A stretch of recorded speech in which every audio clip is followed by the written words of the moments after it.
Ashwin sweets and snacks ப்ராடக்ட்ஸை நீங்களும் உங்க ஏரியாவில் உள்ள சூப்பர் மார்க்கெட்டுக்கு டிஸ்ட்ரிபியூட் செய்ய கால் பண்ணுங்க 9443966765.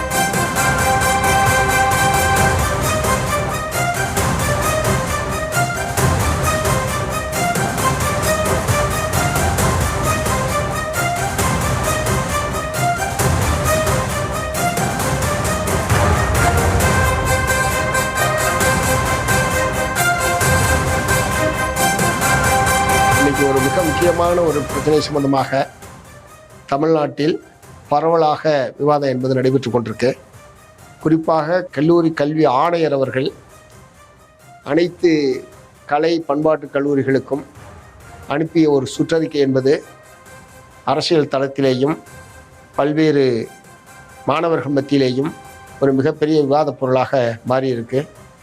அதில் குறிப்பாக இடதுசாரி மாணவர் இளைஞர் அமைப்புகள், அதே மாதிரி காங்கிரஸ் ஜனதா பார்ட்டி, இவர்கள் நடத்தக்கூடிய போராட்டங்களில் மாணவர்கள் கலந்து கொள்ளக்கூடாது. இதை கல்லூரி நிர்வாகம், பள்ளி நிர்வாகம், காவல்துறை இவங்க எல்லாரும் ஒருங்கிணைந்து கண்காணிக்க வேண்டும் என்கிற முறையில் ஒரு சுற்றறிக்கை என்பது வெளியிட்டது என்பதுதான் இத்தகைய விவாதத்துக்கு மிக முக்கியமான காரணம். நான் என்ன கேட்க விரும்புகிறேன், போராடுகிற உரிமையை இந்திய அரசியல் சாசனம் இந்திய நாட்டு மக்களுக்கு வழங்கியிருக்கு. இந்திய நாட்டு மக்களுடைய ஒரு அங்கம் என்கிற முறையில் மாணவர்களும் அதற்குள் உட்பட்டவர்கள் தான். மாணவர்கள் தங்களுடைய கல்வி உரிமைக்காகவும் கல்வித்துறையில் ஏற்பட்டிருக்கக்கூடிய ஊழல், மோசடி, முளமாரித்தனம் சகலத்துக்கு எதிராக போராட வேண்டியது அவர்களுடைய கடமை. அந்த வகையில் நாடு முழுவதும் பல்வேறு காலகட்டங்களிலும் மாணவர்கள் போராடி கொண்டிருக்கிறார்கள். விடுதலை போராட்ட காலத்திலும் கல்லூரி பள்ளியை விட்டு வெளியே வர வேண்டும் என்று மகாத்மா காந்தி அவர்கள் அறைகள் விட்டு தங்களுடைய படிப்பை துறந்து தேசத்தினுடைய விடுதலைக்காக மாணவர்கள் போராடிய வரலாறு கொண்டது இந்தியா. அத்தகைய சூழ்நிலையில் இன்றைக்கு போராட்டத்துக்கு செல்லக்கூடிய மாணவர்களை கண்காணிக்க வேண்டும் என்கிற முறையில் தமிழ்நாடு அரசாங்கம் தலைமைச் செயலாளர் தலைமையில் நடைபெற்ற சட்ட ஒழுங்கு கூட்டத்தில் இது பற்றி விவாதிக்கப்பட்டு அதனுடைய தொடர்ச்சியாகத்தான் இத்தகைய ஒரு சுற்றறிக்கை என்பது வெளியிடப்பட்டிருக்கிறது.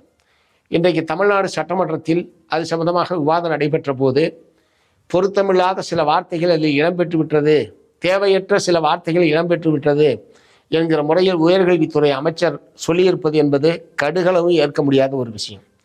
எத்தனையோ நாட்டில் பிஜேபியினுடைய மாணவர் அமைப்பு இருக்குது, திமுக மாணவர் அமைப்பு இருக்குது, அதிமுக மாணவர் அமைப்பு இருக்குது, இதையெல்லாம் மாணவர் காங்கிரஸுடைய மாணவர் அமைப்பு இருக்குது. இதையெல்லாம் குறிப்பிடாமல் இடதுசாரி மாணவர் அமைப்பு மட்டும்தான் இந்த மாதிரியான நடவடிக்கைகளில் ஈடுபடுறது மாதிரியும், ஆகவே அவர்களை கண்காணிக்க வேண்டும், ஒழுங்குபடுத்த வேண்டும் என்று போடுவது என்பது தேவையற்ற வார்த்தைகள் தெரியாமல் வந்துவிட்டது என்று அவர் சமாளிப்பது என்பது ஏற்க முடியாத ஒரு வாதம். இது நோக்கபூர்வமாகவே இடதுசாரிகளை ஒடுக்க வேண்டும், இடதுசாரி கருத்துக்களை கொண்ட மாணவர்களை ஒடுக்க வேண்டும் என்கிற நோக்கத்தோடு தான் அந்த சுற்றறிக்கை என்பது வெளியிடப்பட்டிருக்கிறது. அதற்கு உள்நோக்கம் இல்லை என்று அமைச்சர் சொல்லுவது ஏற்கத்தக்கது அல்ல.